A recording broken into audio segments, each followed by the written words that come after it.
우리 권사님께서 제가 딴 데로 갔다가 다시 여기로 오다 했는데, 제가 딴 데로 갔다 온 게 아니라 마이크가 딴 데로 갔다가 온 것 같습니다. 3년 만에 우리 성도님들과 또 그 당시 함께 사역했던 우리 사역자들을 이렇게 만나게 뵙게 돼서 반갑습니다. 제가 이제 앞에서 찬양을 하면서 이제 어떤 얼굴들을 이렇게 보고 싶은데 이 강대상이 좀 이렇게 가리고 있더라고요. 그래도 이제 보이는 부분들을 이렇게 좀 이렇게 뵀는데, 놀라운 한 가지 사실을 발견했습니다. 그것은 뭔가 하면, 제가 사역했던 5년 전, 5년 전, 7년 전 그때 앉으신 그 자리에 지금도 앉아 계신다는 사실을. 교회는 지정석이 따로 있구나. 장로님들 여전히 여기 계시고, 네, 몇몇 분들이 그 자리를 계속해서 지키고 계십니다. 이렇게 교회를 지키고 계신 분들 때문에 사실은 교회는 든든하게 세워지는 줄로 믿습니다. 바울이 자신이 사역했던 그 빌립보 교회에 편지를 하면서 그 교회를 생각할 때마다 기쁨이 있었다라고 얘기했습니다. 마찬가지로 저희 가정도 남북교회를 생각할 때마다 큰 기쁨이 있습니다. 왜냐하면 제가 오리동 남북교회에 와서 방황했던 그 시절을 다 청산하고 결혼을 했기 때문이죠. 그리고 하나님이 또 은혜로 두 아이를 또 선물로 주셔서 그 자체로 너무나도 큰 기쁨이 아닐 수 없습니다. 그리고 생각해보면 제가 과거에 사역했던 그때를 늘 이렇게 되돌아보면, 그때 내가 너무나도 부족하고 뭘 갖고 사역을 했지, 뭘 가지고 설교를 했지, 이런 생각이 들 때가 있어요. 그만큼 수년 전에 제가 이곳에서 사역할 때 얼마나 제가 참 부족하고 연약했었는가. 그럼에도 불구하고 성도님들이 늘 마음을 함께 해주시고 또 사랑해 주셔서 또 이렇게 다시 기쁨으로 만나 뵈게 된 줄로 믿습니다. 특별히 교회가 이제 새로운 가운데에 든든히 세워져 가고 있다라고 하는 소식을 간간히 제가 들으면서 하나님 앞에 감사한 마음이 늘 자리 잡고 있었습니다. 오늘 헌신 예배로 드리는 우리 모든 여전도회를 비롯해서 모든 남북교회 성도님들 위해 하나님이 주시는 기뻐함과 감사함으로 충만하게 되시기를 주님의 이름으로 축원합니다. 사랑하는 여러분, 여러분은 하나님의 나라가 있다는 사실을 믿으십니까? 이 하나님 나라가 실제로 존재한다라고 하는 것을 알고 믿는 것만으로 우리의 인생은 달라지게 되어져 있습니다. 그러나 많은 경우 하나님 나라에 대해서 막연하게 생각할 때가 많아요. 죽어서 가는 천국이라고 생각을 하거나, 아니면 오늘의 내 삶과는 동떨어져 있고 미래의 어느 때에 다가오는 그 무엇으로 생각하기 쉽단 말입니다. 그러나 복음서의 말씀을 살펴보면 예수님께서 이 땅에 오신 이유는 바로 단 한 가지, 하나님 나라 때문이었습니다. 주님은 이 땅에 오셔서 하나님의 나라가 우리 가운데에 찾아왔다, 하나님의 나라가 우리 가운데에 시작되었다, 이것을 선언하셨어요. 마태복음 4장 12절의 말씀에 보면 예수님께서 회개하라, 천국이 가까웠느니라, 이렇게 선언을 하십니다. 이 말씀을 다른 성경에서는 회개하라, 하나님 나라가 여기 있다 라고 해석을 했어요.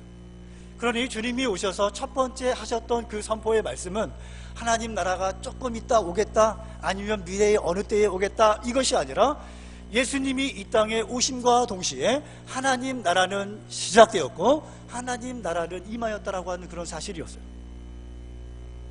또 성경에 하나님 나라, 천국이라고 하는 이 단어와 표현이 모두 113번 등장하는데 그 중에 예수님이 70번을 사용을 하십니다. 무엇을 의미할까요?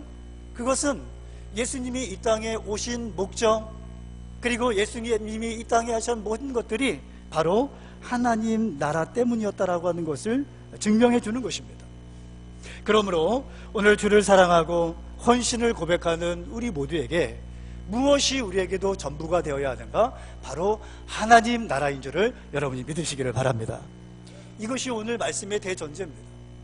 우리의 존재의 이유도, 우리의 헌신의 이유도, 우리가 하나님 앞에 예배하는 모든 것들도 다 하나님 나라를 향해 있다는 거예요.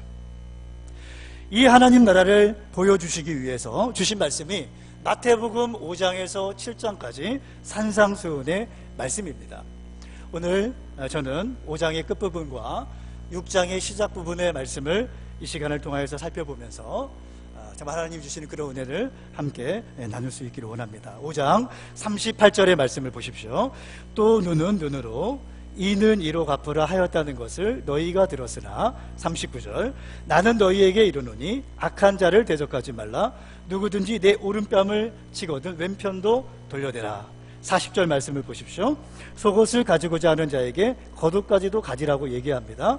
41절 너로 억지로 우리를 가게 하거든 그 사람과 심리를 동행하라고 말씀하고 있어요. 여러분, 이 행위들의 공통점이 무엇이죠? 이런 행위들은요, 사랑이 전제되지 않고는 할 수 없는 행위들이 바로 이것들입니다. 여러분, 어찌 사랑 없이 왼편 뺨도 우리가 돌려댈 수 있겠어요? 어찌 사랑 없이 겉옷까지 내어줄 수 있습니까? 어찌 사랑 없이 심리를 동행할 수 있느냐는 거예요.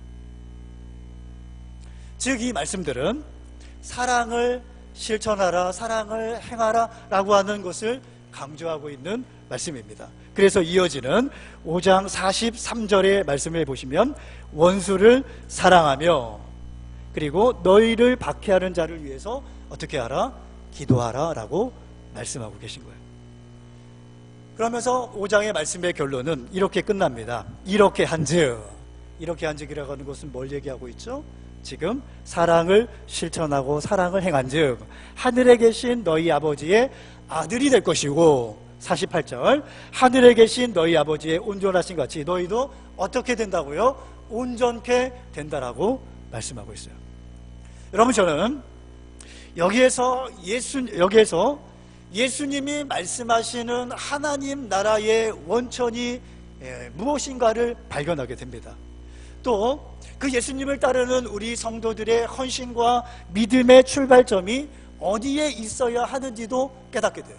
그것은 바로 하나님의 사랑입니다. 하나님의 사랑을 알고 그 사랑을 행하는 것이야말로 하나님 나라의 핵심이라는 거예요. 그래서 하나님은 성경에서 당신의 사랑, 하나님의 사랑을 아하브라고 하는 단어로 설명하는데, 이 아하브라고 하는 단어는 주다와 하나님이라고 하는 두 개의 단어의 합성어입니다. 자, 그러니 하나님의 사랑이란 무엇인가? 그것은 하나님이 주는 것 혹은 하나님을 주는 것이 하나님의 사랑이에요. 여러분, 꼭 기억할 수 있게 되기를 바랍니다. 하나님에게 있어서의 사랑은 하나님 자신을 주시는 것이에요. 하나님의 사랑은 예수와 십자가를 주시는 것이에요. 그 사랑으로 말미암아 나를 하나님의 자녀로 삼으시고 그 사랑으로 말미암아 나를 온전하게 만들어 주시는 것이고 그 사랑으로 말미암아 오늘도 나를 성전으로 삼아 주시는 것, 그것이 하나님의 사랑인 것을 여러분이 믿으시기를 바랍니다. 그 하나님의 사랑이 죄인된 우리의 인생 가운데에 우리의 인생을 뚫고 들어오셨어요. 우리 안에 임재하셨습니다.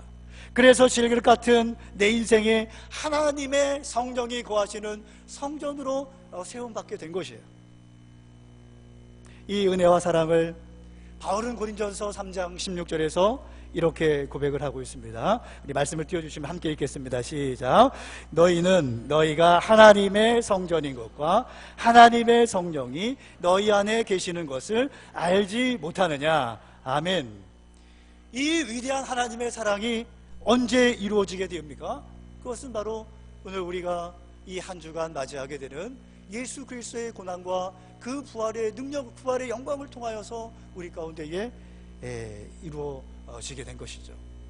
오늘 우리가 고난 주간을 맞이하고 또 부활의 그 영광스러운 아침을 우리가 기대하면서 때로는 감격하고 때로는 눈물 짓고 하나님 앞에 다시금 헌신을 다짐하는 이유가 어디 있습니까? 바로 이 하나님의 위대한 역사가 예수 그리스도의 그 십자가를 통하여서 우리 가운데에 드러났기 때문이에요. 그러므로 오늘 우리가 헌신을 고백하고 또 주님을 예배한다고 할 때에 우리가 드릴 수 있는 가장 값진 헌신은 다른 데 있지 않습니다. 오늘도 범죄한 인생을 향해 오늘도 어김없이 내어주시는 그 예수와 십자가를 잘 받아내는 것이에요. 어린아이를 키우면서 이 아이들이 정말 예쁘다고 느껴지는 때는 따로 있습니다. 많은 경우는 아이 때문에 속상하고 아이 때문에 힘들고 막 그 화가 이렇게 올라올 때가 많아요. 그런데 아이들이 유독 예쁘다고 느껴지는 그 따로의 순간은 하나는 아이들이 잠잘 때예요. 평화 그 자체입니다. 저희 아이들은 얼마나 에너지가 많은지 이 아이들이 이제 깨서부터 잠잘 때까지 뛰는 거예요. 그러니까 이 아이들이 잠자는 그 순간이 아주 최고의 하나님의 평안을 맛보는 시간이에요. 다른 하나는 정말 아이들이 예쁘다고 느껴지는 그 순간은 이 아이들이 이 부모가 이 마련해주는 그 음식을 따박따박 잘 받아 먹을 때 아닙니까? 저희 아이들은요, 저를 닮아가지고 식탐이라고 하는 것 자체가 없습니다. 그러니까 이 아이들 밥 먹이는 것이 굉장히 힘들 때가 많아요. 자, 그런데 신기한 것은 라면을 먹을 때는 혼자 스스로 먹고 또 달라고 하고 국물까지 다 마셔요. 자, 스프의 힘이라고 하는 것은 참 대단한 것 같습니다. 자, 그런데 그렇게 평상시에 잘 안 먹는 아이들이 그렇게 때로는 부모가 이렇게 먹여주는 것을 잘 받아먹는 그 모습을 보면 그거 자체로 너무 예쁘고 너무 사랑스러운 거예요. 단순한 이 이야기가 주는 은혜는 큽니다. 우리의 아버지 되시는 하나님께서도 오늘 우리가 무엇을 행하기 이전에, 우리가 무엇을 이루기 이전에 말씀을 통해, 예배를 통해 우리 가운데에 보여주시는 그 십자가와의 사랑, 그 십자가의 은혜를 잘 받는 것을 기뻐하신다는 거예요. 여러분 믿으십니까? 저는 오늘 예배하는 우리 모두가 오늘도 어김없이 우리 가운데에 부어주시는 그 아버지의 사랑을 잘 받는 자가 되시기를 주님의 이름으로 축원합니다. 우리의 매일매일의 일상 속에서 하나님의 사랑이 가득 넘치는 우리의 삶이 되기를 원합니다. 그래서 우리가 만나는 모든 사람들에게 도저히 할 수 없는, 보여줄 수 없는 그런 사랑을 흘러내어 보낼 수 있는 사랑의 실천자가 되는 우리 모두가 되었으면 좋겠습니다. 하나님의 사랑을 잘 받아내는 것이 바로 믿음과 헌신의 출발점이라고 한다면 오늘 6장에 들어서서 주님께서는 당시 유대인의 모습을 통하여서 하나님 나라를 위해서 우리가 어떻게 헌신해야 될지에 관한 아주 중요한 지침을 주고 계세요. 당시 유대인들의 헌신된 모습을 주로 세 가지로 기록을 하고 있습니다. 첫 번째는 구제에 대해서 지금 말씀하고 있죠. 두 번째는 기도에 대해서 말씀하고 있고 금식에 대해서 얘기하고 있어요. 당시 유대 사회에서는요, 이 세 가지 행위는 예수님을 믿고 하나님을 믿고 또 주를 따르기를 원하는 사람들에게 정말 중요한 것들이었어요. 이런 것들이 자신의 신앙과 삶에 아주 지대한 유익을 준다라고 믿고 그 모든 것들을 열심히 이제 행했다는 것이죠. 그런데 문제는 아무리 우리에게 유익이 주고 우리에게 도움이 되는 그런 헌신된 행위를 할지라도 주의함 가운데에 이루어지지 않으면 안 된다는 것을 말씀하고 있습니다. 자, 6장 1절의 말씀을 우리 같이 한번 읽도록 하겠습니다. 우리 6장 1절입니다. 시작. 사람에게 보이려고 그들 앞에서 너희 의를 행하지 않도록 주의하라. 그리하지 아니하면 하늘에 계신 너희 아버지께 상을 받지 못하느니라. 아멘. 자, 여기서 중요한 단어는 주의하라라고 하는 단어입니다. 이 단어의 원문의 뜻을 보니까 누군가를 향하여 어떤 마음을 갖는다 혹은 어떤 방향을 잘 지키고 따라간다, 이게 주의하는 것이다 라고 해석을 할 수가 있습니다. 다시 말하면 우리가 오늘 구제도 행하고 기도도 행하고 금식도 행하고 또 이런 대표적인 세 가지 행위로 드러나는 헌신의 행위를 행할 때에 우리가 자꾸 점검해야 되고 자꾸 바라봐야 되는 것은 그 행위 자체이기보다는 이 행위가 어느 방향을 향하고 내가 지금 따라가고 있느냐, 이게 중요하다는 거예요. 그것을 인식하는 것이 주의하면서 행하는 신앙이요, 주의하는 헌신의 모습이라고 하는 겁니다. 이것이 왜 중요한가? 그렇지 않으면 우리의 헌신이 하나님과 전혀 상관없는 당시 유대인들과 같이 율법적인 행위에 그치기 때문이에요. 그러므로 오늘 우리가 주를 예배하고 또 하나님을 따라가고 주를 위해서 헌신한다라고 했을 때에 우리에게 중요한 건 방향성입니다. 자꾸 우리는 방향을 쳐다봐야 돼요. 몇 구절의 말씀을 한번 더 보겠습니다. 골로새서 3장 1절에서 우리 2절, 우리 화면을 보시면서 우리 같이 한번 읽겠습니다. 시작. 그러므로 너희가 그리스도와 함께 다시 살리심을 받았으며 위의 것을 찾으라. 거기는 그리스도께서 하나님 우편에 앉아 계시니라. 위의 것을 생각하고 땅의 것을 생각하지 말라. 아멘. 헌신에 있어서 방향성이 중요하다고 얘기했는데, 그 방향성에서의 첫 번째는 무엇인가 하면 우리 생각의 방향성입니다. 우리의 생각의 방향이 땅을 향해 있으면 안 된다는 거예요. 내 육신적인 것, 나의 어떤 안위를 위한 것, 그것에 우리의 생각의 방향이 고정되면 안 된다는 거예요. 그럼 어디를 향해서 있어야 된다고 얘기하고 있습니까? 그리스도와 함께 다시 살리심을 받았으면 위의 것을 찾으라. 그 위의 것이 뭐라고 얘기하죠? 그리스도께서 예수와 십자가를 향하여 우리의 생각이 초점 맞춰질 때에 우리의 헌신의 방향성은 옳은 방향으로 지금 나아갈 수 있다는 것이죠. 빌립보서 3장 12절과 13절의 말씀도 같이 읽겠습니다. 시작. 내가 이미 얻었다 함도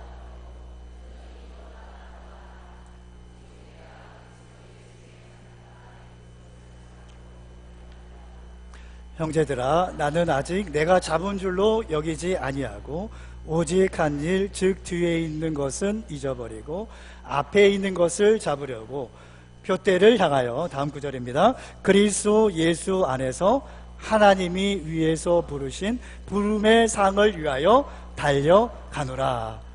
여러분, 이 말씀 속에서 우리는 또 방향성을 찾을 수 있습니다. 어떤 방향을 얘기하고 있죠? 바울이 열심히 헌신했어요. 바울이 자신에게 주어진 길을 열심히 달려갔어요. 그런데 향방 없이 갔다라고 그는 얘기하지 않습니다. 바울의 그 헌신, 열심을 가지고 달려가되 표대를 향하여, 분명히 여기서 방향이 또한 등장하죠. 표대를 향하여 하나님이 자기를 부르신 그 부르심을 향하여 그는 달려갔다고 얘기하고 있습니다. 이런 말씀들이 한결같이 우리에게 보여주는 것은 무엇인가? 우리의 헌신과 우리의 믿음의 방향성이 중요하다는 것이에요. 여러분, 타락한 인생은 하나님 앞에서 무엇으로도 완전해질 수 없습니다. 내가 헌금을 많이 한다, 내가 구제를 많이 한다, 내가 기도를 오래 한다, 이것으로 우리가 완전해지는 것이 아니에요. 그러므로 타락한 인생에 하나님 앞에서 행할 수 있는 유일한 것은 바로 그 방향을 향해서 서 있는 것입니다. 내가 십자가를 향하여, 내가 그리스도를 향하여 오늘도 나의 방향을 점검하면서 그 방향 가운데에 서 있을 때에 하나님이 우리에게 직분을 주시고 그 직분을 감당할 수 있는 능력도 주시고 이 모든 것들을 행할 수 있는 은혜를 주심을 여러분이 믿으시기를 바랍니다. 산상수훈의 마지막 끝부분 7장 21절에서 주님께서 이렇게 또한 이야기를 하십니다. 7장 21절을 보실까요? 우리가 성경을 한두 장 넘기시면 마태복음 7장 21절의 말씀을 보실 수 있습니다. 함께 읽겠습니다. 시작. 나더러 주여 주여 하는 자마다 다 천국에 들어갈 것이 아니요 다만 하늘에 계신 내 아버지의 뜻대로 행하는 자라야 들어가리라. 아멘. 누구의 뜻대로요? 하나님의 뜻대로, 하나님이 뜻하신 방향대로 그렇게 믿고 헌신할 때에 우리는 주님이 그토록 이야기하시는 하나님 나라의 주인공이 될 수 있다라고 말씀해 주고 계신 것입니다. 주의하라고 하는 것이 하나님을 향해서 방향성을 갖는다라고 하는 의미라고 한다면, 자, 그 반대적인 개념도 6장 1절에서 기록하고 있어요. 자, 그것은 바로 사람에게 보이려고 하는 그런 표현입니다. 사람에게 보이려고, 사람에게 인정받으려고, 관심을 얻으려고, 사람에게 존경을 얻으려고, 이렇게 해석을 할 수가 있어요. 1절에도 오늘 그렇게 사람에게 보인다라고 하는 것을 강조하고 있고, 또 6장 5절의 말씀에도 보세요. 또 너희는 기도할 때에 외식하는 자와 같이 하지 말라. 그들은 사람에게 보이려고. 자, 여기서도 사람에게 보이려고가 등장하죠. 그 다음에 6장 16절 말씀을 한번 보십시오.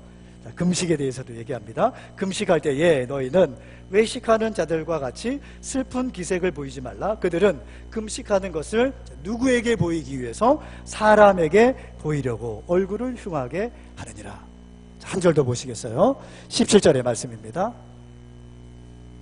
자, 시작. 너는 금식할 때에 머리에 기름을 바르고 얼굴을 씻으라. 18절. 이는 금식하는 자로 사람에게 보이지 않고 오직 은밀한 중에 계신 내 아버지께 보이게 하려 함이라. 은밀한 중에 보시는 내 아버지께서 갚으시리라. 여러분, 우리의 헌신의 방향성 더욱더 명확해졌습니다. 사람을 향해서는 절대 안 되고, 우리의 헌신의 방향은 은밀한 중에 바라보시는 그 하나님만을 향해 있어야 된다라고 계속해서 얘기하고 계신 것이죠. 이런 말씀을 들으면 우리가 좀 이렇게 인간적으로 생각을 하면, 아이, 목사님 그래도 그렇지, 아무리 우리가 하나님 앞에 헌신을 한다고 하지만 헌신하면서 사람들에게 칭찬도 받고 존경도 받고 그게 나쁜 겁니까? 이렇게 얼마든지 생각을 할 수가 있습니다. 네, 물론 어떤 그런 것들도 헌신의 어떤 동기부여가 될 수 있을 것이에요. 그러나 우리의 헌신을 받는 대상을 여러분 한번 잘 생각해 보십시오. 그리고 우리의 믿음의 대상을 잘 생각해 보면, 우리의 헌신과 믿음의 대상은 절대적인 하나님이신 것이지 불완전한 사람이 결코 될 수가 없어요. 또한 죄성을 가진 우리의 인생은 하나님을 향한 분명한 방향성을 끊임없이 점검하고 그것을 맞춰가는 일을 하지 않으면 어디를 향해 가 있냐면 사람에게 보이기 위한 방향으로 가게 되어 있습니다. 그리고 놀라운 것은요, 그 사람에게 보이기 위한 그 아주 대표적인 사람이 누군가 하면 교회 담임 목사님도 아니고요, 또 내 주변에 가까이 있는 내 가족들도 아니고요, 바로 자기 자신입니다. 여러분, 우리의 헌신이 자기 자신에게 보이기 위해서 그렇게 외식하게 된다는 것을 생각해 보신 적 있어요? 죄성을 가진 인생이 추구하는 신앙은 우리가 신을 찾는 것 같지만 실상은 사람이 목적일 때가 많아요. 나라는 사람이 목적일 때가 많다는 겁니다. 그래서 내가 열심을 내서 헌신함을 통하여서 신의 혜택을 받고 싶은 것이 죄성을 가진 우리 인생이 갖는 마음이에요. 이것이 우리에게 하나의 함정일 수 있습니다. 그러니까 사람에게 보이게 하려 하지 말라고 하는 그 사람 중에는 누가 대표적으로 있다고요? 나 자신이 있다는 거예요. 교회에서 사역을 하면서 설교자에게 굉장히 큰 유혹이 있습니다. 어떤 유혹이냐면, 내가 설교할 때에 성도들이 더 많이 오는 많이 모였으면 하는 그것에 대한 유혹이 있어요. 제가 3년 동안 과천의 이제 약수교회에서 사역을 하면서 그 교회는요, 새벽 예배가 4부로 있습니다. 4번이 있어요. 5시 20분에 담임 목사님이 하세요. 그리고 6시, 7시, 8시에 각각 부목사님들이 이제 각자 자기의 새벽 예배를 똑같은 본문으로 인도를 합니다. 그러니까 1년 365일을 새벽 예배를 인도를 해야 돼요. 자, 그런데 그렇게 3년 동안 하루도 빠지지 않고 새벽 예배를 인도하면서 그건 좋은데, 그리고 나서 이제 매일 아침에 교육자 경고대 모임을 가는데요, 모임할 때에 그날 새벽 예배에 출석한 숫자를 목사님에게 보고를 하게 되어 있습니다. 근데 이제 담임 목사님의 입장에서 그것들을 이제 또 확인하는 게 또 의미가 있잖아요. 그런데 그거를 확인하면서 오늘 2부 예배 오 목사의 예배는 별로 안 왔네, 이제 이런 멘트를 하시는 거예요. 자, 그런데 어찌된 일인지 3년 동안 제가 새벽 2부 6시 예배를 인도를 했는데 3년 동안 2부 예배에 제가 인도하는 예배가요 숫자가 항상 적었어요. 다른 목사님이 이제 설교를 잘하셨기 때문이겠죠. 자, 그러니 아침마다 오늘 2부 예배 15명 왔습니다, 뭐 16명 왔습니다, 이걸 기록하는 제 마음이 이게 좀 불편한 거예요. 목사님도 그거를 평가를 하시지만 같은 사역자끼리도 맨날 보거든요. 오늘 2부에 몇 명 왔구나. 그러니까 제 마음에 어떤 생각이 찾아오기 시작하면 저건 숫자를 좀 올렸어야겠다.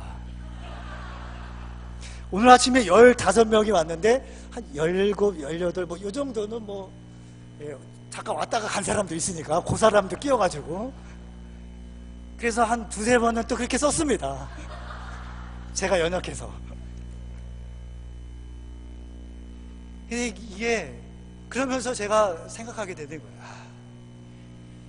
내가 새벽 예배를 인도하고 또 하나님의 말씀을 증거하고 그러면서도 끊임없이 제 마음의 한 구석에는 자꾸 사람에게 보이고 인정받고 칭찬받고자 하는 그런 유혹의 마음이 제 가운데 늘 찾아온다는 것을 제가 3년 내에 실감나게 경험을 한 거예요.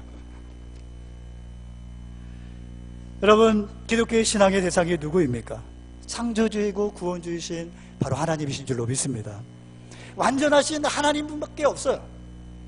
그 하나님이 우리의 믿음과 헌신은 유일한 대상이고 유일한 방향이어야 된다는 거예요. 주님 오늘도 우리에게 분명하게 말씀하십니다.